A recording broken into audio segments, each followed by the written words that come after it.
NonStop News. It's what we do it every single morning. Good morning. NonStop News starts right now. We are the only TV station in town commercial free for the next 15 minutes. We have you covered this morning, including a look at traffic with Joy and a look at your weather with Jeannette. Good morning, Jeannette. Good morning. Happy Thursday. Happy spring. Much cooler this morning as we welcome spring. Temperatures are starting off in the 40s, but some spots are in the 30s. It is going to be dry on your morning drive. In fact, dry all day today. The rain, the snow that has shifted to the east. The storm that was across the Plain States yesterday now making its way towards the east coast. We'll see temperatures pretty cool, not just all day. I would say downright chilly this morning, but this afternoon it is going to be on the cool side with a forecast high of 72 degrees. I mean, this is definitely cooler compared to what we've had so far this week. So you may want to hold on to that jacket or sweater. Less wind today, northeast wind about 10 to 12 miles an hour. Occasional gust near 20 miles an hour this afternoon, but that's east of San Antonio. Winds will pick up later tomorrow into Saturday. It's also going to get warmer heading into the weekend. We could see a pattern change next week, guys, with possibly several opportunities for rain. We'll take a look at that in your full forecast in under 10 minutes. Another live look outside here. We've got your South Texas Ford dealer Sky 4 above San Antonio. Right now we're seeing a lot of traffic heading into town, but and some flashing lights as well, but no major delays still, I would reckon. Let's check in with David Mendoza, see what he has to say. David, good morning. Yeah. Sounds like maybe we'll check in with David in a moment. In the meantime, though, taking a look at our map, green across all of San Antonio. We'll check in again with David soon. Sounds like maybe he wasn't hearing me. On the west side, there is a little bit of a delay heading into town, the eastbound lanes of Highway 90 just outside Loop 1604. So do expect that, but all lanes are open through that area. That's the latest with your on-time traffic. Okay, Joy, thanks. The Bexar County Sheriff's Office has arrested a suspect for shooting a man while that man was driving. So the alleged shooter is the guy you see here. This is 19-year-old Kilo Chemiker. He was out on bond at the time of the shooting for another crime. He reportedly shot 40-year-old Paul Bussell while Bussell was driving. That caused him to crash into a fence at the intersection of Chipping and Oldham Drive. Residents say this is not the first time all of this has happened. They want it to stop. There's calls every day. There's gunshots like every other day, sometimes twice a day. It's been an uphill battle. I feel like they think I call too much, but I'm just trying to get change in the neighborhood and kind of clean it up. Good for him. Chemiker is currently at the Bexar County Jail on a $750,000 bond. This morning, we're hearing from the victim of a dog attack on the city's north side Tuesday. The attack happened Tuesday in a neighborhood that's seen its fair share of roaming dogs. We spoke to the 65-year-old victim who asked to stay anonymous. She says she's currently waiting on results to make sure the dog who bit her didn't have rabies.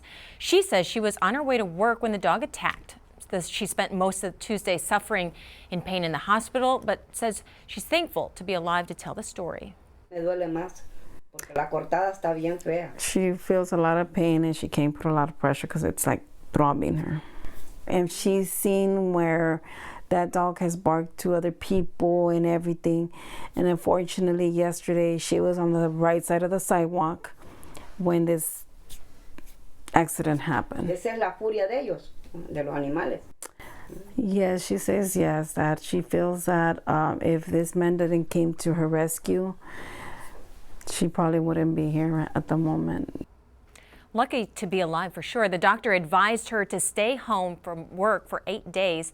She says she feels safer knowing the dogs are in Animal Care Services custody. Now, several dangerous dog bills are moving through the legislature with the goal of holding pet owners responsible and curbing attacks. We've built a new tool to help you track each piece of legislation. Just look for the bill tracker on our website. Right now, all of the bills have been assigned to a committee.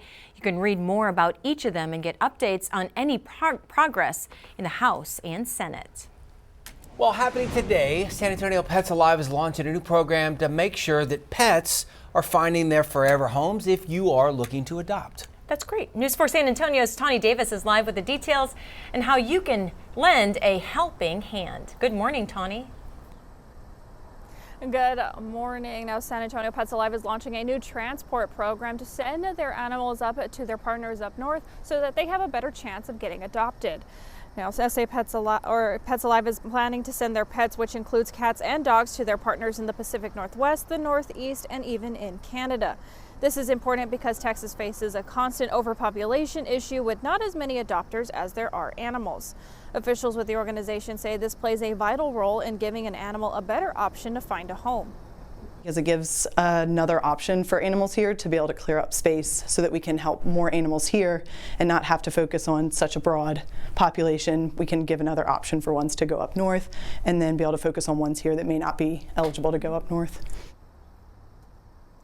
SA Pets Alive is also asking for people to foster these animals before they are sent up north. They say it's important that they have foster homes available to care for them and get them to their health appointments so that they are healthy and ready to go before the flight. Now, if you would like to know more about how you can lend a helping hand and possibly foster these pets before they are sent up to their new forever homes, you can go to our website, news4sa.com, for that information. Reporting live, I'm Tawny Davis. Back to you. Thank you, Tawny. The Texas legislature is prioritizing school safety, moving forward with a bill to improve emergency response to active shooter events. House Bill 33, also known as the Uvalde Strong Act, wants all first responders to be on the same page when they show up at a school where there's a gunman. Supporters point to the law enforcement response to the Robb Elementary School shooting back in 2022. 19 children and 2 teachers were killed during the shooting. Texas Representative Don McLaughlin was the then mayor of Uvalde. Students died while waiting for police to take action and save them. We must overhaul our approach to school safety and active shooter situations. We cannot afford to repeat the catastrophic mistakes made during the response to Robb Elementary. If passed, the law would create standardized protocols for law enforcement response and require regular joint training exercises. The director of Texas DPS says the outcome at Uvalde may have been different if first responders had a more coordinated response. Well, 6:47 now on this Thursday morning. Call it a legal win for the state of Texas. The Trump administration has dropped a challenge to a Texas law targeting people who are crossing the border illegally. So this law would allow local police to arrest folks they suspect who've crossed over illegally. The law, known as Senate Bill 4, will continue to be challenged, however, by 2 immigrant right groups based out of El Paso and Austin. Local law enforcement will now be able to see if the people they encounter have warrants for deportation or removal. San Antonio Police and the Bexar County Sheriff's Office are advising their officers and deputies to call ICE if they encounter a person who has those outstanding warrants. That's something one San Antonio immigration attorney says wasn't happening under the prior presidential administration. By having them on the National Crime Information System, what they are doing is that police, they have more manpower to find them. But now the problem is going to be that, okay, the police saw them in the system, but they have to call ICE and they have to see if I have people available to go pick that person. However, the memos we obtain make it clear that local law enforcement lack the authority to arrest people on these civil warrants alone. So it'll be up to federal authorities and those deputized to carry out immigration functions to make the arrests. All right, speaking of the border, the federal government sending more resources to the southern border despite a recent decline in illegal crossings. Experts, though, say that this show of force is a way to keep those numbers down. Pentagon leaders say that Navy warship is now making its way into the Gulf. That should help secure the border. The military has also sent a combat team and an air support team to beef up security there as well. Although we've seen a 93% decrease in illegal border crossings, we will not stop until we have 100% operational control of our southern border. It seems a bit of a mismatch in terms of the resources allocated as opposed to the reality on the ground. So kind of a back and forth there. You hear both sides. Proponents think this will help keep those numbers down. Critics say it's simply overkill and unnecessary. The state of Texas has also vowed to keep sending resources there to the border. Border crossings, just one topic we'll be discussing during a town hall on the future of deportations. Tonight at 6:30 p.m. right here on News 4, we'll have local experts who will break down the president's mass deportation plan. We'll also examine the impact that border security has on our communities. That's all tonight at 6:30 on News 4 San Antonio and streaming on news4sa.com. Now your certified most accurate 4-zone weather with meteorologist Jeannette. A little chillier to start off the spring. The wind has been super annoying, and because of everything that's blooming and in the air and the dust and ugh. It was It's a meteorological term, by the way. Yeah. It was a mess in my house yesterday. I felt like everyone was coming down with something, but I blame it on the dust. Yesterday, the high winds kicked up a lot of dust that was coming in from North Texas. Plus, you add the pollen this time of the year. Yeah. I forgot to take my allergy meds this morning, but hey, less wind today. So you're laying it out for you. Got to lay it out for yourself. That's not going to be the issue today. The wind will be calmer today. Happy first day of spring since 4:01 this morning, officially spring season. With the spring equinox today, this means that the sun's direct rays are north of the equator, giving us 12 hours of daylight. So roughly right around the same amount of daylight and nighttime hours today. After today, we'll be gaining about 1 minute and 46 seconds of daylight up until the summer solstice. Temperatures in the 30s and 40s here in Bexar County. You can see on the temperature map, it is 37 degrees in Selma, 39 degrees around the rim and up towards Scenic Oaks. Closer to the airport, it is 45 degrees. Yes, this is sweater weather. It is back. Grab your jacket or sweater before heading out. 36 in Hondo. Good morning, Bernie. You're at 39 down towards the south. Also some cooler temperatures. Why the cool down? Well, we already have the dry air in place.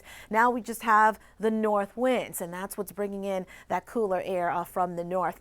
The wind, as I mentioned, won't be an issue today. Right around 5 to 10 miles an hour this morning and about 10 to 12 miles an hour this afternoon. Due to the less wind, the fire danger is not quite as high, but keep in mind there's still plenty of dry vegetation and the humidity is very low. Fire danger for today between moderate and high.